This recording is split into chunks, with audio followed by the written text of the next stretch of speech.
there, fans and supporters from Metal Crash Radio. It's Jürgen again with nice guests again for you. It's good old friends of ours, Brent Smedley, Eric Barrios, and Brent Smith from Out of Darkenss. Hi guys, how you doing? Hey, how's it going? Hey. So it looks you have nice weather over there. It seems like in Germany the winter comes back. So I'm a bit jealous. It's so bright out on your end. I mean, I'm sitting in the dark here. So the Floridian might argue it feels a bit like an inferno out here. So, Yeah. It's been quite a while that we've been together last time. I'm glad that Bronzel could make it this time. Yeah, big. It's more or less exactly about a year ago.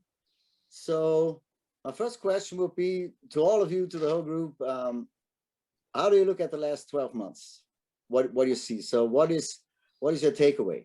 Are you comfortable with what happened? How's your resume about it?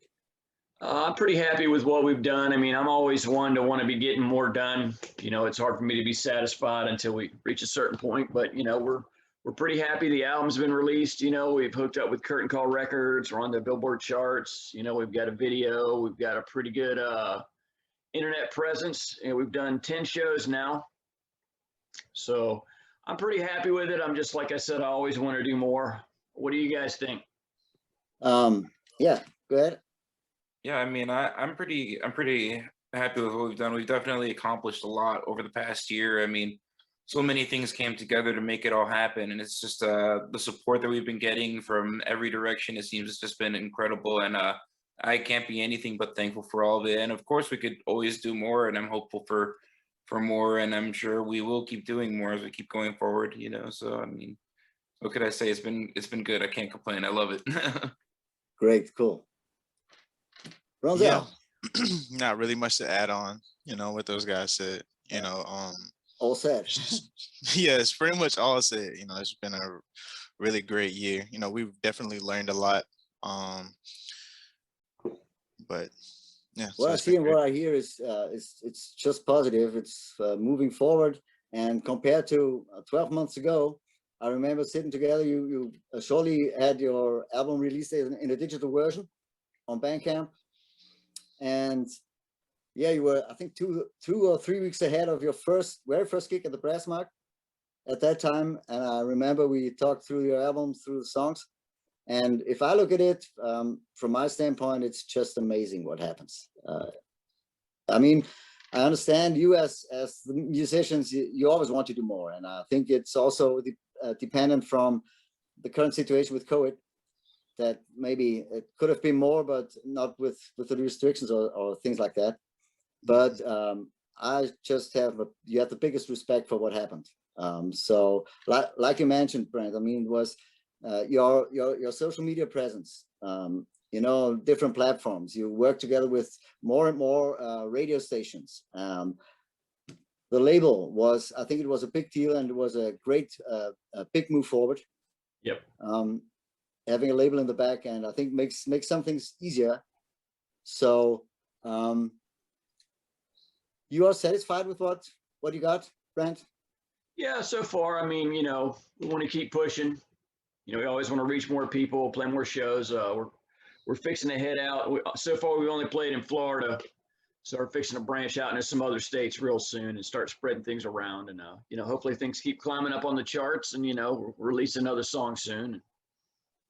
Yeah. Onward and upward. We're all looking forward to that. I mean, Seize the Day is just a badass album, no discussion about it, and it gets positive critics all around. You're moving up in the charts. It's really great. So Eric, I mean, it's based. Out of Darkenss is based on the idea or the wish from Brent to get a band, to start a band, to form it, to develop a band. And he wanted to start, if my research was right, with a better singer. So that was the first position you looked for the band. Yep. Unique, not an average singer, maybe someone special. And it was a perfect match. I mean, they got you very soon, way sooner than they thought. So how did it come about? The whole thing was just, I heard that you couldn't believe it in the first stage. yeah, I mean, when I got that call, you know, I mean, he basically Brent had reached out to Rich, and Rich had started looking, and he found me on the internet singing some songs on the internet. And you know, he gives me that phone call, and he tells me he's doing this with Brent, and I'm like, come on, get out of here, you're full of it. That's what was running through my mind, you know, at the moment, you know. But he wasn't lying, it was the real deal, you know. I mean, I went over, came all the way over to Orlando, and I met everybody for the first time. You know, Rich took me to the studio, he showed me all that stuff, and you know, we jammed with Brent. One of the first things they did was they tossed us up on stage at an open mic and said, play some metal, you know. It's pretty much that's how we met, pretty much. That's the way it goes. Deliver right away. It was good though, it was really good, you know, it all worked out, so I mean. Yeah, but at the other hand, it saves time, I think. Yeah. Because what you get is what you see right at the first moment. So yeah. I think it's a good approach to verify it like that.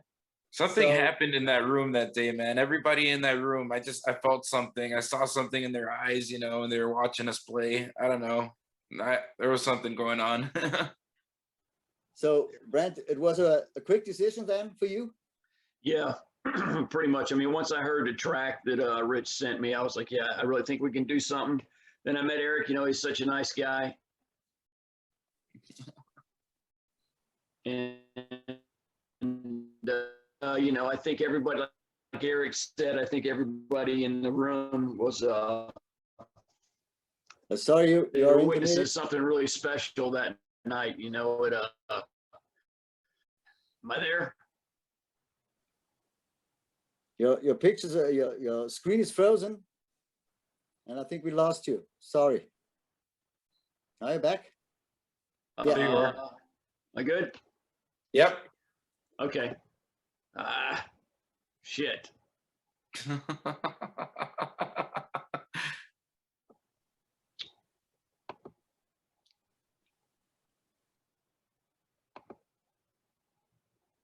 you guys hear me? Yeah, Yes, we can hear you. I can hear you. I can see you. All good? Yep. Okay. I can't see myself. Well, it seems to be working. You're looking fine. great, no problem. Okay. So sorry, I didn't get your answer because you were intermittent. Yeah, it was instant. I mean, when I heard the first song of Eric singing and I really listened to it, I was like, yeah, I really think we can do something. And then I met Eric, you know, and he was such a nice guy, and you know, we seemed to really hit it off. And then we got up and jammed, and I think he's right. Everybody in the room that night saw something being born. So it was kind of like, yeah, let's do this. Let's get it rolling. And things happened pretty quick after that. So yeah, it was pretty much instant. And we knew we had something. Love at first sight. So you didn't want to hear an alternative or another one. So you were confident in your decision. He's the one that I want to go with, and let's go. Yeah, there was no thought of looking for anybody else. You know, we knew we had found a guy. Yeah, and there's no need. There wasn't any need. Never. No. Bronzer, you were the next one. So you were the third guy that was hired. So how did it come about with you? Did you play an audition, or how did this come? Originally I met these guys, or I met Eric and Rich at a jam night. So we just got on stage and played some stuff. You know, they were digging what I was putting down, and you know, they kind of talked to me afterwards. You know, kind of laid out the plans of what was going on. You know, the future, and I was with it. So then I went up to Jacksonville, met up with B, saw the machine with my own eyes. You know, and you know, we just went from there. You know, they was digging it. You know, I haven't been playing metal that long, you know, and so I was just doing my homework on the genre, you know, what I love about it, what I can add to it and such, and you know, they was feeling it. So He you was had galloping. I'm sorry to just jump in like this, but that night that we met Bronzel, he got up there on stage with us, and we played some Iron Maiden, and he had never played that before, but he started doing those gallops on the bass with his fingers, and I was just like, man, that's out of control for a guy that's never played Iron Maiden before, you know. So I mean, I looked at Rich, the manager, and we were like, we got to get this guy. So that's what we did, you know. We talked to him. So you were familiar with this kind of music, so it wasn't it fitted right in very quick, Bronzel? The style, your playing style, and the sort of music that you played before. 100%. I mean, you know, I come from R&B, funk, you know, gospel. That's really where I was raised up on, my roots. But I just have a general love and appreciation for music, and you know, just the different avenues, what it does, you know, how it makes you feel, you know. And so I came to heavy metal.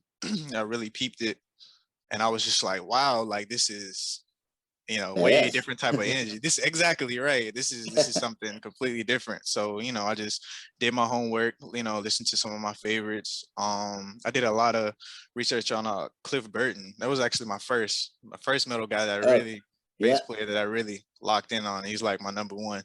But you know, just learning what I can bring to the genre, you know, my own character to the bass, you know, where I can still be in pocket with everybody, you know, but the bass Yeah. still has, you know, character. It's not just copy, you know. I mean, I'm pretty sure the technical skills are there, but the kind of music, the way to play.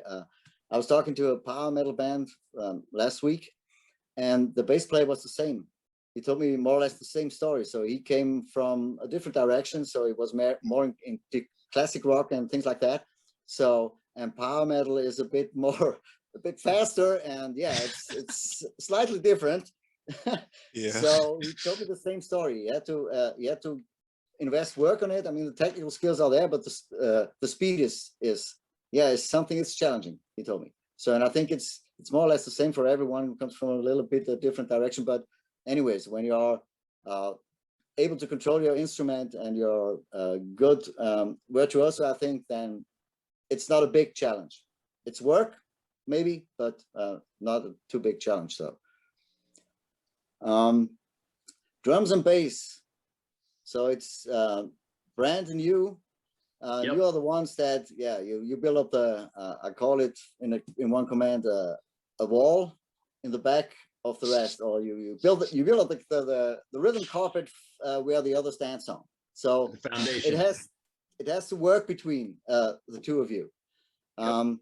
Is there any boss? Is someone of you giving the direction in terms of, you know, like the speed or what to play, how and when, and you know, the things like that, or is it more or less like a collaboration, like teamwork between the two of you? I would say it's teamwork. It's teamwork. Yeah, it just kind of comes together. It's almost a subconscious thing. So and it has also not just to work musically and technically, but also between the two guys, between Brent and Bronzel, I think. 100%. And my respect for Brent is like immeasurable. So it's like, even when I first came into the band, you know, I was watching him like a hawk, you know, because I understood, like, even coming from other genres of music, you know, Yeah. the funk is on the one, you know what I'm saying? Everything is on the one. The pocket is important. So, you know, I wanted to expand that over into, you know, just everything that I play. So once I was, you know, watching and seeing what he was putting on, you know, he's been around, you know what I'm saying? He's been doing this for years. So it's like he has the most experience, you know, so it's like I just bring what I bring, you know, but also watching, you know, having him looking at what he's already paved, you know what I'm saying? I mean, like I said, B's a machine, you know what I'm saying? And he always keeps it solid. So it's just fun for me, to keep it honest with you, you know, it's watching him and making sure I'm on time, but you know, the relationship is always fun because he's always keeping it fresh for me, you know, throwing something new, and I'm just like, ooh, you know, and then I try to find something that goes with it that's cool, you know, we'll just build from there, you know. Well, he has, I think, 25 years of permanent workouts, so or more, I don't know. So keeps you, young and in good shape, I think. Eric, I'm a really a huge fan of your voice from the very first beginning. The very first time I heard your voice, I was very impressed of the range. Your voice ranges from deep down in the basement up to the top of the cathedral. So and everything in between. It's really awesome. So it's unique. By the way, I saw the new image from the shirt. Oh yeah. I will get one once it's available. I keep my eye on that. Nice. Have you ever had a vocal coaches or singing education or something like that, or trainings ahead of time, or is it just natural given, natural born singer? You know, I was kind of a late bloomer in terms of singers. You know, I know a lot of singers usually start when they're very young. But I mean, I was always interested in music, but singing wasn't necessarily something I was always doing. I would hum along to things, I guess, sometimes, but not much actual singing until maybe when I was like about 21 years old. I was in college, in music college. I was studying jazz guitar, but I had the option Cool. of taking voice classes while I was there. So I did that.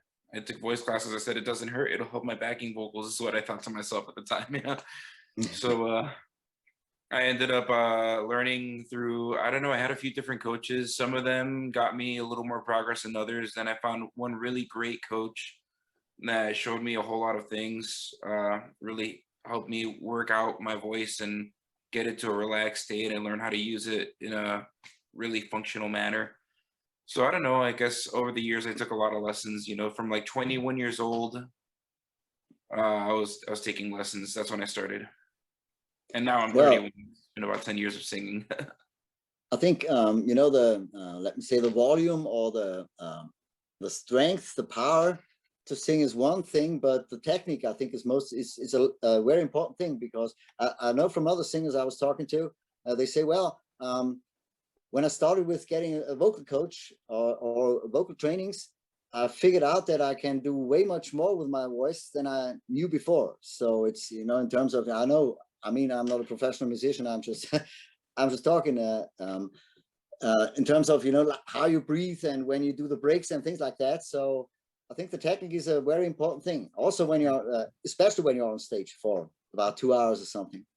Yeah, very, very important. Yeah, I didn't really understand the importance of the technique at the beginning, you know, but as I went along learning more and more, you know, that technique, you know, you need it. If you don't know exactly how to use your voice the right way, you'll just damage it and you'll lose it and you'll be cooked for days or weeks or maybe, you know, even lose it entirely. You know, the voice is a very sensitive instrument, you know. It's Yeah, flesh, made of and you flesh. cannot exchange a string or something. Yeah. No. What's gone is gone. Yeah, it is. So do you take special care of your voice? Like, you know, maybe, I don't know, there are singers that don't talk for 2 hours after a gig or something like that.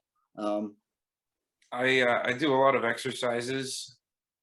And then when my voice is tired, I know, you know, I do exercises like throughout the day, you know, I'll catch myself doing, you know, little hums or I'll go,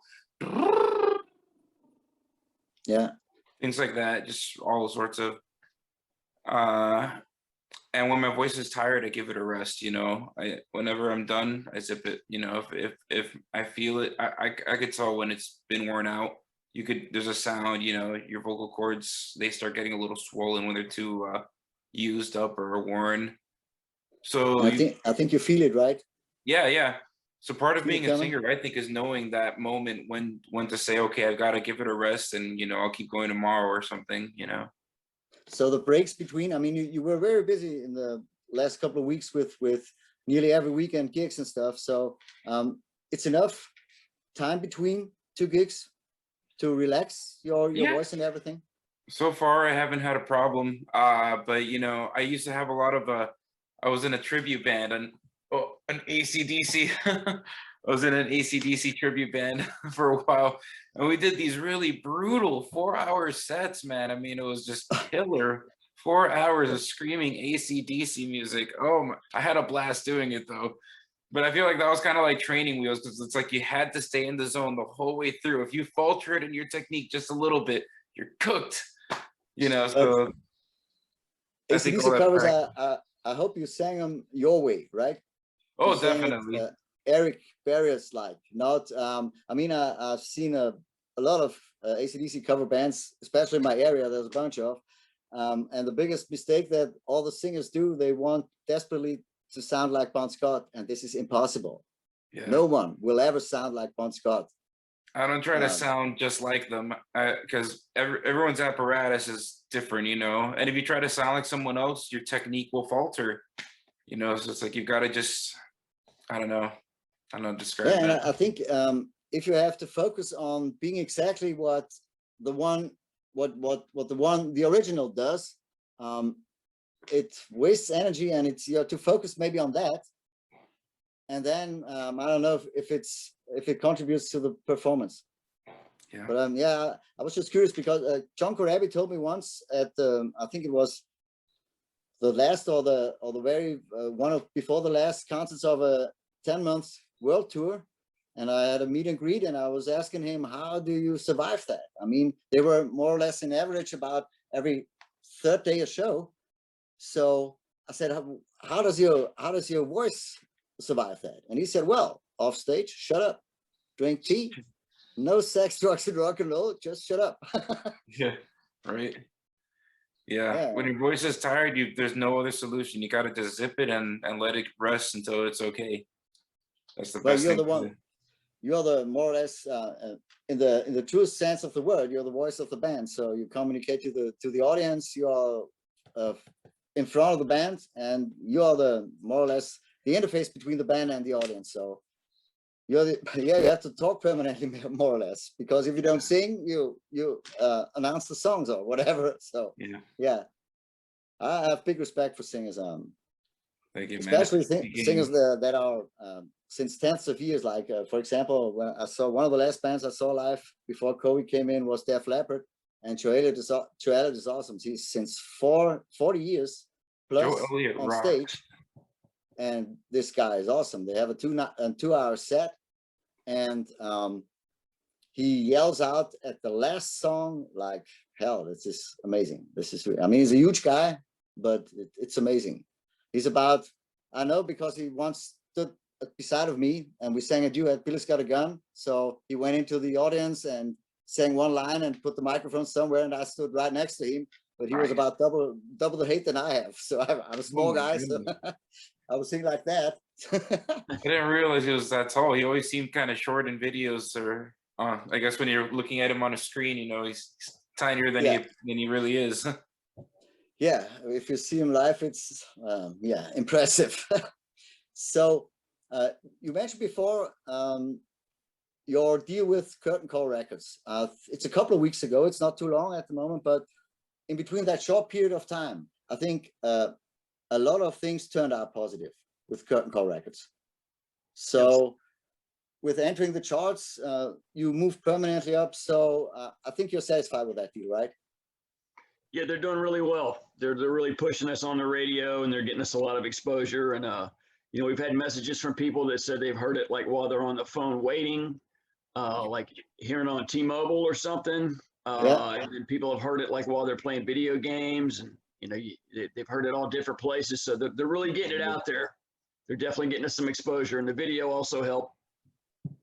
Yeah, I think so. And like you mentioned, as a ringtone or something, or hearing it in waiting online for something, and even if you only have it in the background, it's there, and more people listen to it. And I mean, if you catch a tune, I mean, I'm that kind of way. So if I pass something by and I just catch a tune that catches me, so I'm digging into what song is that, what band is it from, if I don't know it. And yeah, I think that's also one reason because if you look at the numbers, you're permanently increasing. So you're now at, I think you hit the top 30 on the billboards with 28 or something. Number 28. And the top 10 at the foundations with rank 8. So it's the way is moving up. It's the only way is up, I think. And I think they are a good team over there. Oh yeah. So I just heard about what I read on your posts. You're very satisfied with them. Yeah, they're doing great. So far, so good. They are moving mountains over there for us. Yeah, and I think that's the people that you need definitely in the back to help you out and to do all the shit around the band, which a band shouldn't do. You should do the music, and I think the rest should be done by someone else. So, and I think it's a big portion also with Rich. I think Rich does a bunch of things. I'm curious when this guy is sleeping, because I can contact him nearly. I mean, I can drop him a message no matter what time it is, and I also got messages from him in the middle of the night or somewhere. So I'm curious when this guy is sleeping. Maybe at the weekend for 2 hours or one night or something. I don't know. No, he has no time, because on the weekend you are playing somewhere. Rich works really hard for us, man. He does a lot of things. He's doing great. Yeah, he's doing a great, and he's a great guy. I like to deal with him since you're with Metal Crash Radio since December, which is great. So in our support project, which we are very happy with that, and it's really a big pleasure to support you and to help a little bit what we can do to also distribute your music. And I really like it. You're great guys and great music. All good, all good. I'm really happy that I got the chance to see it from the very beginning, more or less from the very beginning. Yep. So you mentioned the video. So Think Again was your first video that you did a couple of weeks ago, and it was your first video shoot for every one of you? No, not for me. I've done quite a few. So for the debuts, was it how has it been? How has it been on set? Were you treated like movie stars, or? I mean, the video is great. The story is great. Perfect match to the lyrics. It's awesome. I mean, for the most part, I think we had a blast, filming that video. It wasn't, no Hollywood stuff, but it was definitely. We had a lot of fun doing it. We got together, set up the whole filming areas or whatever, and it was interesting hearing the feedback from the director, and seeing their work with the camera, how they get everything going. It was just it was quite the experience. I had never filmed a professional video like that before, so for me, seeing that was really it was a blast. It did a great job. I remember. Yeah, I think Rich put that post on your Facebook account about the guy that played your father. That he's in normal life, he's a real nice guy and things like that. So because he's really, his role is he's the asshole in the video. So,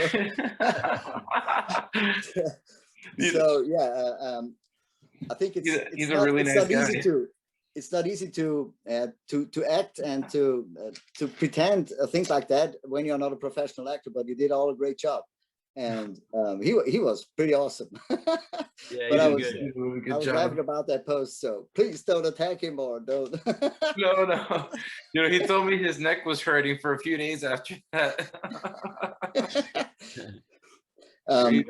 What's the name of the video company, Eric? Do you know? Light Rate Productions over in Port Richey, Florida. They did a great job. It obviously worked great, because you did it in 1.5 or 2 days, around about a weekend. Yeah, it was over a weekend done. Yep. Yeah, And very detail oriented. They were they kept wanting to do a lot of shots. They knew what they wanted. They had a very good plan. They did have a very good plan. I gotta say, they really had the whole thing pretty much ready to rock. So how did this work? So you gave them the lyrics, and they thought about a story around it, or was it more or less like? The story comes from a very close friend of the band's. It was kind of the childhood story of a very close friend of the band. And I guess the idea came to adopt that into the video. We needed to come up with some idea that kind of works with our lyrics, visually, artistically, and we felt like that really fit, and a lot of people will understand what we're trying to say with our message, which for that particular song is the message is pretty much don't give up, think again. Yeah, and So it about. definitely supports the message of the lyrics. So it's a perfect match to me. So the video is great. And I think I'm not the only one that's thinking like that, because you had more than 1,000 views in the first 24 hours, which is awesome. So that's really great, and it's permanently growing, permanently evolving and moving forward. So it's really awesome, and it's a great song on one hand, and also a great video. So it's a perfect package to me.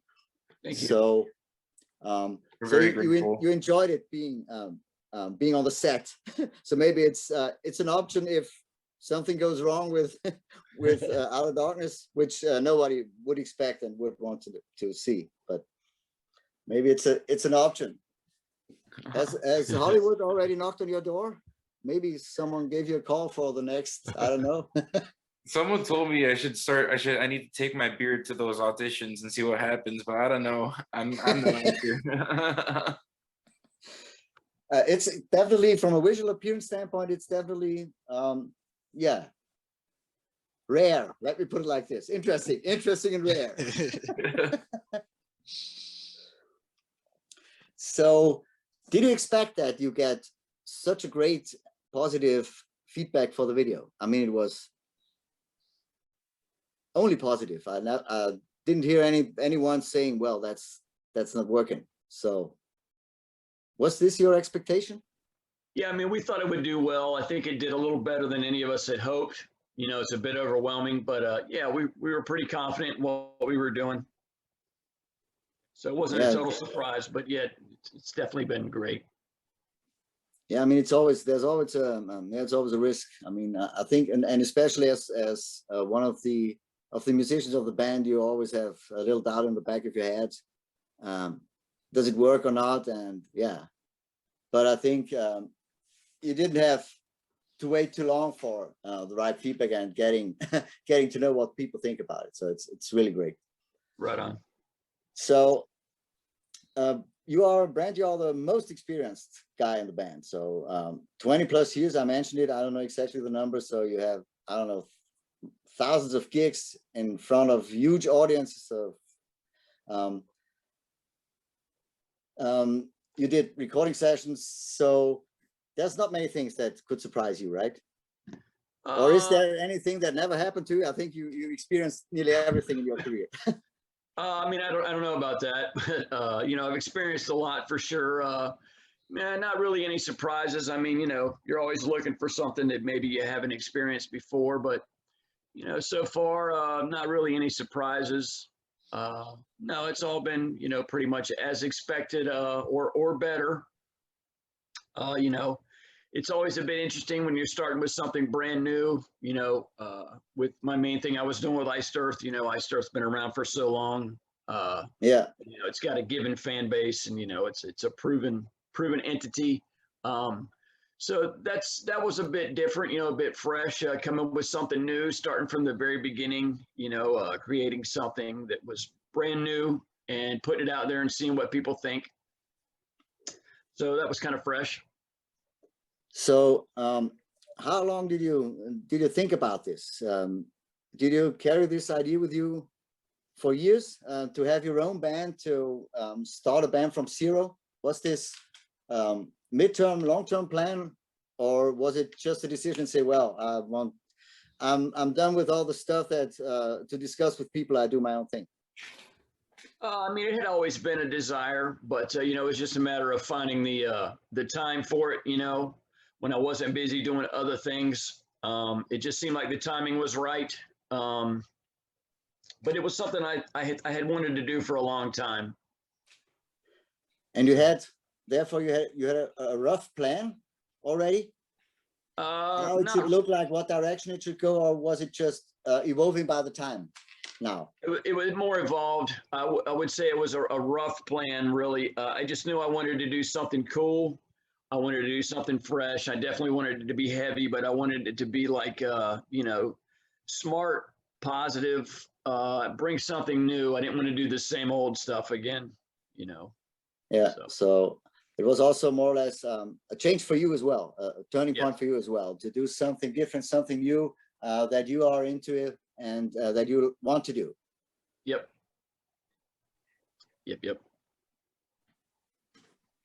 So I just have to look at my notes aside. We talked about the big experience, Eric and Bronzel from Brent. So is it beneficial, I think, for the rest of the band, or is it more a burden, like an advantage, or how do you deal with that? I mean, like I mentioned, I don't think that there's many things left that could surprise him or will surprise him. Oh, you can go ahead, Eric. No, go for it. Go for it. I mean, it definitely pushes us. You know, it's a great thing.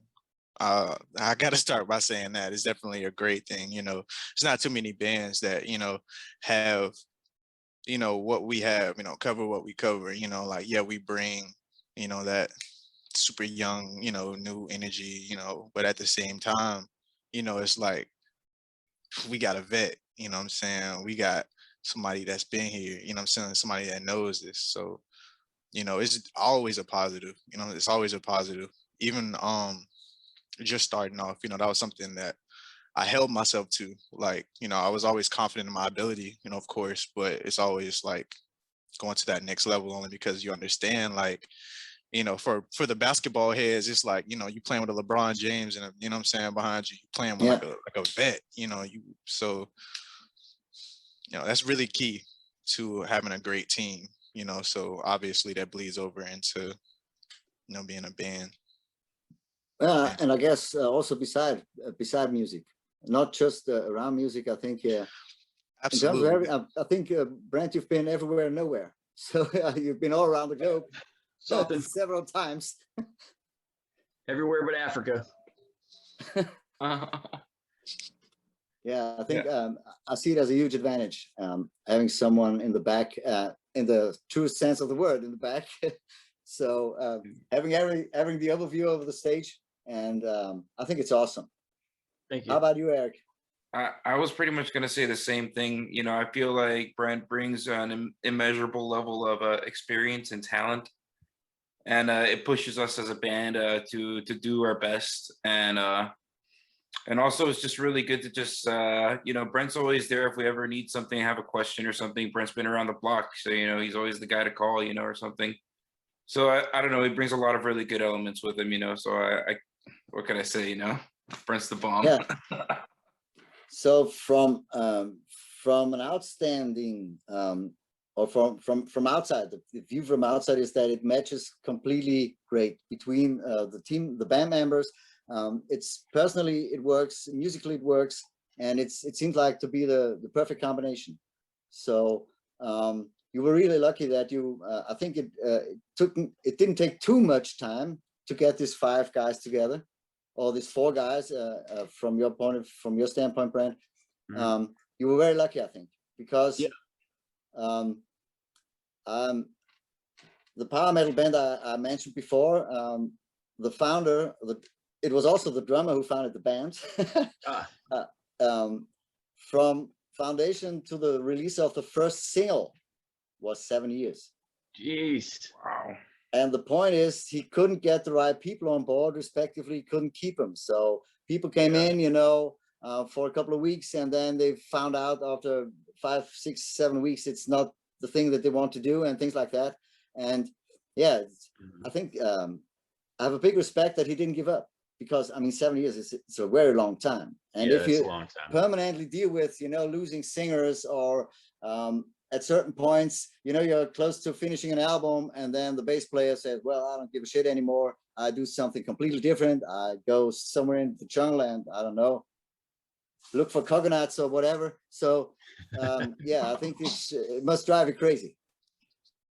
Yeah, I've been very fortunate with that to get these guys, and for us to to stay together and do what we've done, you know. And I think the future looks great. You know, it looks bright. So you are all in the same area, more or less, now, living? Yeah. Me and Sean, the rhythm guitarist, backup vocalist, we live in Jacksonville. The other guys live around the Orlando, Deltona area. So we're pretty close, a few hours. Okay, so it's not a big deal to get together and, you know, for rehearsing and things like that. No, the guys usually come up here. You know, we rehearse at my house. We just do it on the weekends. So So you do it, you come together ahead of a gig. I think when you, I don't know, when you have a weekend a gig that you rehearse 1, 2 days, 3 days before ahead of that, or do Yeah. you just meet at the venue? No. No, we usually rehearse, you know, if at all possible, we'll practice before the gig once or twice at least. So you're warming up, the post of your warm up. We posted it as well when you're sitting in backstage with the drums, with the little drums and getting warmed up. I mean, Eric does it completely differently. I posted it the second day, then in front of stage at the support band. Really awesome. So everyone has his own way to deal with it. So, but I think as a drummer is you have to do this. So Yeah. getting your arms and legs warm and things like that, because I mean it's hard work for the next 2 hours then. Yeah, I mean, there's a big difference going on stage warmed up as to going on stage cold, you know, and I'm not a young man anymore. So, you know, warming up is very important. It always has been, but it's more so now. Yeah. And it's Most beneficial, I think. I mean, if you want to survive, Sure. I always think about, you know, tours like I mentioned with John Corabi after 10 months tour. So, and this tours like that might come up for you as well. So once we get, hopefully overcome this COVID shit and then get back to normal, and hopefully you come over then to Europe.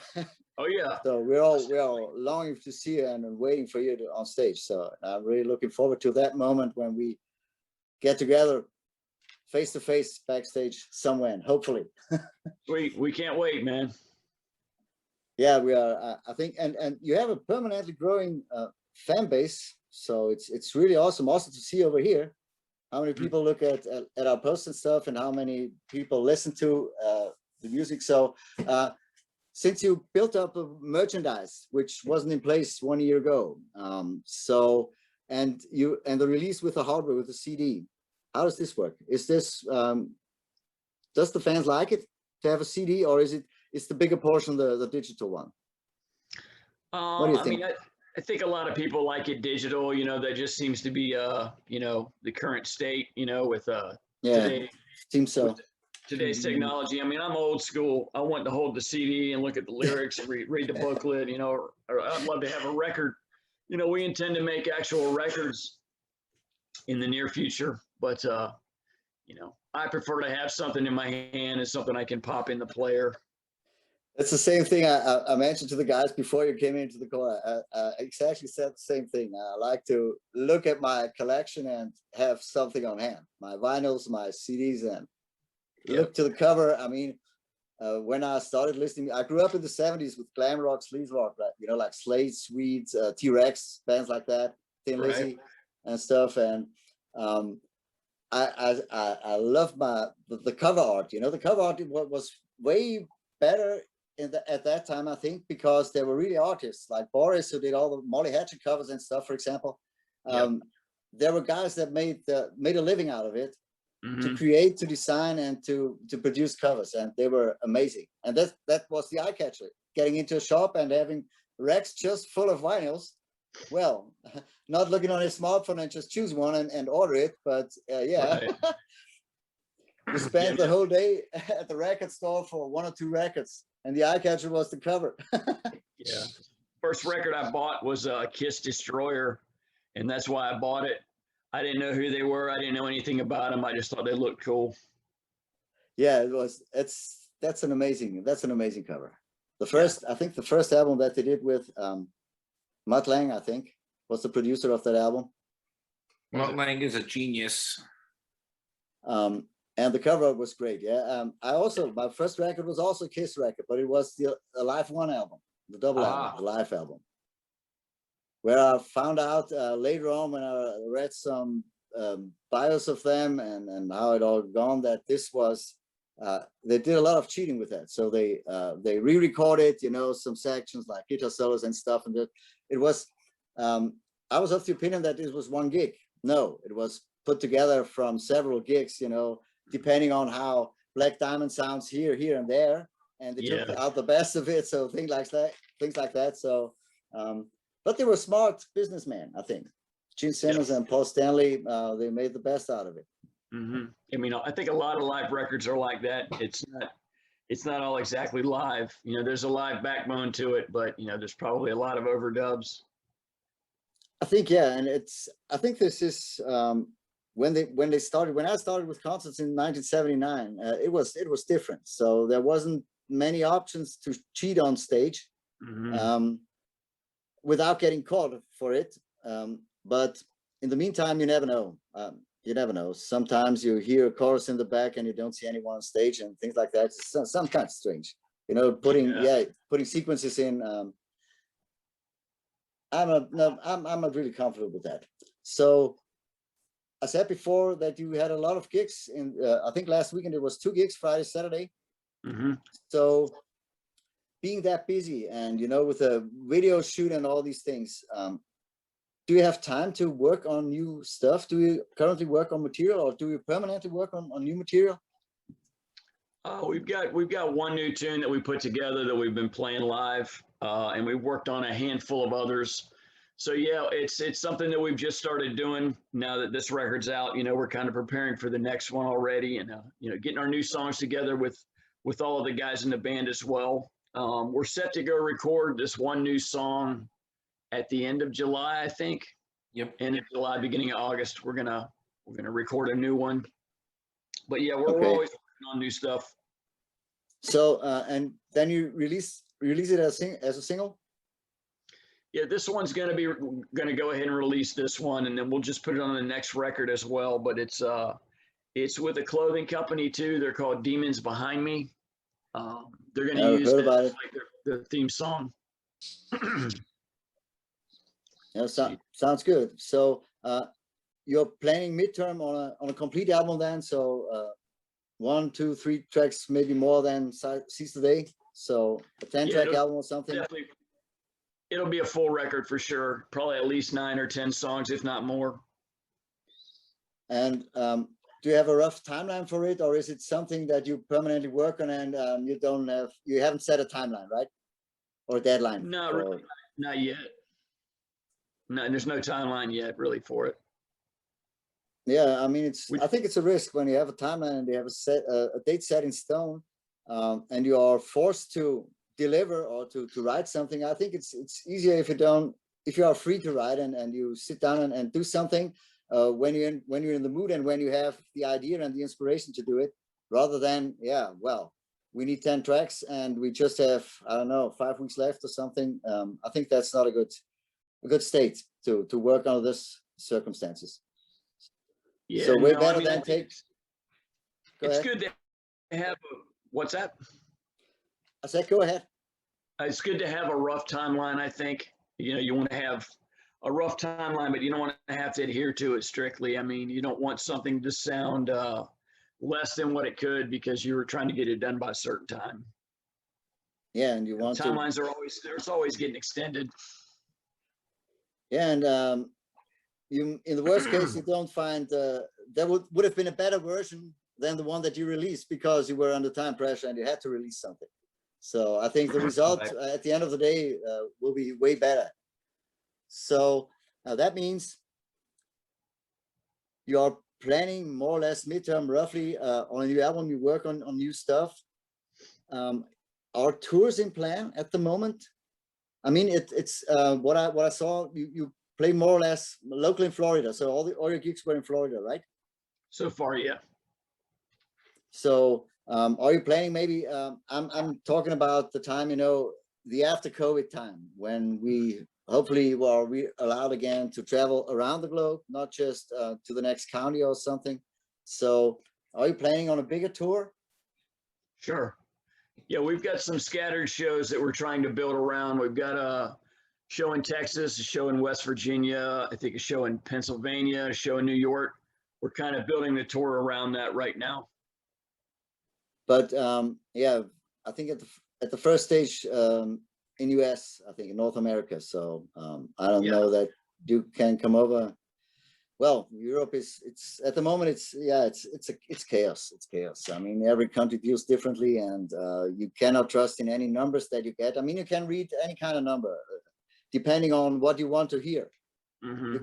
You can find something that contributes to your story everywhere. So and I don't trust in any numbers or something. It's just terrible. I don't It's trust just, it either. Yeah. You offer drum lessons, Brent. Yep. I heard. So 4 days a week you are giving lessons. So what kind of people knock on your door? Could I, for example, clueless, not just I have some drumsticks on my wall, but I just Right. grabbed them for other drummers. So could I knock on the door and say, well, I want to learn drums from the very beginning? Sure. Yeah, I mean, I've taken everything from, brand new beginners, it's showing them how to hold the drumsticks. It's the first time they're sitting down at the kit. So I've had people that have been playing, 30 years or more, semi-pro. So yeah, I mean, it's open to pretty much anyone that has a desire to learn and the ethic to practice and work on stuff. So you mentioned the semi-pros.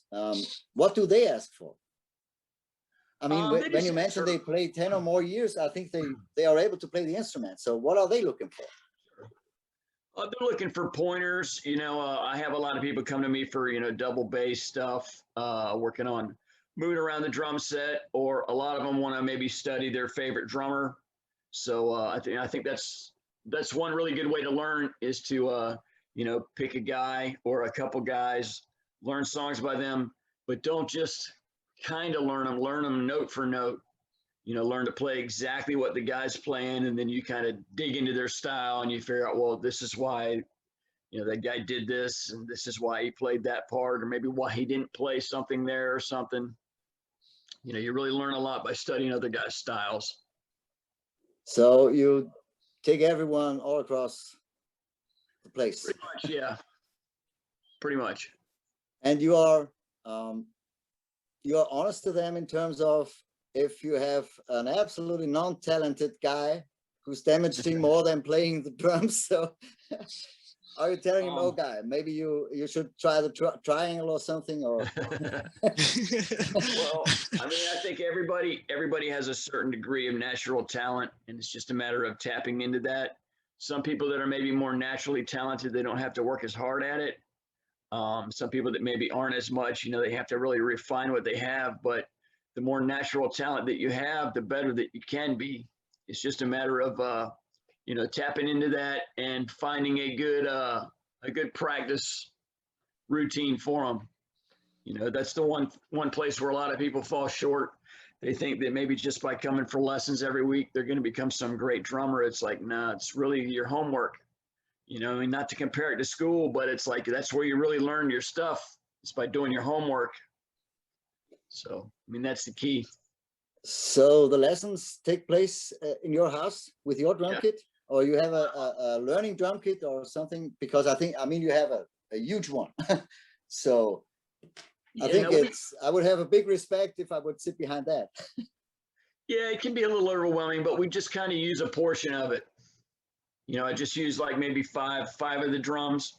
It depends. I mean, some of the students have big drum sets, so it's no big deal to them. But no, we use my kit, and I do make a few house calls. I'll go to their house, which is a little bit better. It's a little more expensive for them, but it's better because it's on their kit. And that way I can make sure that their drums are set up just right and whatnot. It's in their environment. Yeah, I think it's comparable with a pair of shoes. You feel comfortable with your pair of shoes. Even if you buy a new one, it takes time to get used to it. So, and I think it's more or less that way. So you are an old school drummer. There was, I think, in the nearer past or in the younger past, it more and more gets lost, the drum solo on stage at a live gig. And I always loved it. I loved it in the 80s, back in the 80s when, the bass player had 10 minutes, the guitar player had 10 minutes for a solo, the drummer had 10 minutes or 15 minutes, depending on, and I always enjoyed that. So you stick to that, right? Yep. Yeah, so sure do. Fixed part of your gigs is your drum solo. That's cool. That's pretty cool. I really like it. Thanks, man. Yeah, it gives me a little time to kind of go off and do some things that wouldn't really fit in the songs, to kind of stretch out. It's my moment. So yeah, absolutely. So rhythm sections that, like you say, don't match with any other song or don't fit in any other song. Yeah, Mhm. I always found it cool. But I think it's, isn't it wearing out, stressing? I mean, it's high energy for 10 or 15 minutes. Yeah, it's not normally quite that long. You know, it's probably more like 7 minutes maybe. But yeah, it's a little stressful because I mean it's just me up there. You Yeah. know, people are going to hear if you make a mistake or you know if you have a slight pause or something. And you know, I always want it to be like where people walk away and it's the best solo they've ever seen. I mean, that's my thought when I'm playing. You know, I want to give people something they've never seen and something they'll remember. And that's one question that keeps me busy since quite a while. So you have, like I said, a huge drum kit. You really use every single piece of it? Oh yeah, I wouldn't put it up there if I didn't, man. Because you know, I think about, you know, like big drum kits like Peter Criss had also a huge one that they lifted him up with and things Right. like that. So a bunch of toms and things around it. And I was curious if does it really need that much? Some guys will have a big kit that they only use certain parts of it in the solo, maybe. You know, so maybe some of that was up there just for the solo, or I mean, I think some bands maybe they just want a big kit because they're playing big places. They want, you know, want it to Yeah. look like something up there. But no, I definitely use it all. I use every piece of it in the songs, and of course, I'm a solo. I mean, I can imagine that, you know, different diameters from toms and things like that. And I don't know what else. I have a different sound. That's but hearing it, you really hear it out to use which one. Oh yeah, at one song, which matches best to that song, to that sequence, to that part of the song. sure. I mean, it's like painting. You know, the more colors that you have, you know, you got a wider palette. You know, if you've only got a few colors, you know, I mean, you can mix them together and still make a cool painting. But if you've got a dozen, you can maybe make a more vibrant painting with, you know, more colors and shading and stuff in it. So, Do you rehearse on a daily basis in pretty your much. basement? Yep, in the practice studio. Normally, when we get done playing like a weekend, I'll take a couple days off. And then I'll set my kit back up and then I'm back at it. Yeah, I normally practice 2-3 hours a day on a normal day. Oh, wow. Yep. Okay. So you are also, you could also do heavy work then. I mean, you must have arms like, I don't know. No, not really. They're kind of refined. They're kind of defined, but they're not huge by any means. Yeah. I mean, I think I can't get the drum solo out of my head. So when you're done with the drum solo, it continues with the next song, and the next song won't be without drums. So that's what I'm saying. I mean, you have to be in good shape, definitely. Yeah, it helps for sure. The better shape you in. I'm more or less, let me take a look, like last time, you know, I still can't remember 3 different things. Yes, I think we're all good. I more or less covered everything. So the last word's always on my guests. So first of all, I want to say thank you for your time. Appreciate it that it worked in that short, more or less short term. It's been a great conversation, way better than last time in terms of technical problems, you know, like right on. empty charges or something. Things like that. So the last words on you. If you want to have anything to say to your fans, feel free. Well, go ahead. Go ahead. Shout out Michael Tobias, bass guitarist. Shout out Demons Behind Me. These guys are awesome. Man, yeah, that's what I got. Guess, I just want to go ahead, Eric. yeah, no, I guess I just want to say thank you to all the fans and thank you for all the people behind the scenes, you know, curtain call management as well. Thank you for everybody that's helping us, you know, Chris, thank you, Chris Corrington, thank you, Chris, and JH Audio, and everybody who's supporting what we're doing, watching our videos, commenting, liking, anyone who interacts with it, anyone who cares about what we do. Thank you all so much. Really appreciate it. Okay, the last words for the boss. I just want to say thank you to you for your time and for the interview and for the great questions. 100%. Thank you. Thanks to Rich Brown. I want to shout out to my endorsements. Thank you, Sabian, DW, Drums, and Vic Firth. Thanks everybody for coming to the gigs. We look forward to seeing y'all soon. Keep it coming. You can check us out at outofdarkness.live. You can pick up the CD, check out the video, give us a like, check out the YouTube channel. We got a ton of merchandise that you can find at outofdarkness.live. Thanks for the support. Metal is because of people like you and people like you, Jurgen. Thanks so much. It's just up to me to say thank you for your time. I appreciate it that it worked that very short time that you took the time to talk to me. It was a very interesting conversation. Got a lot of things, a lot of information. Thanks for your transparency and for your openness.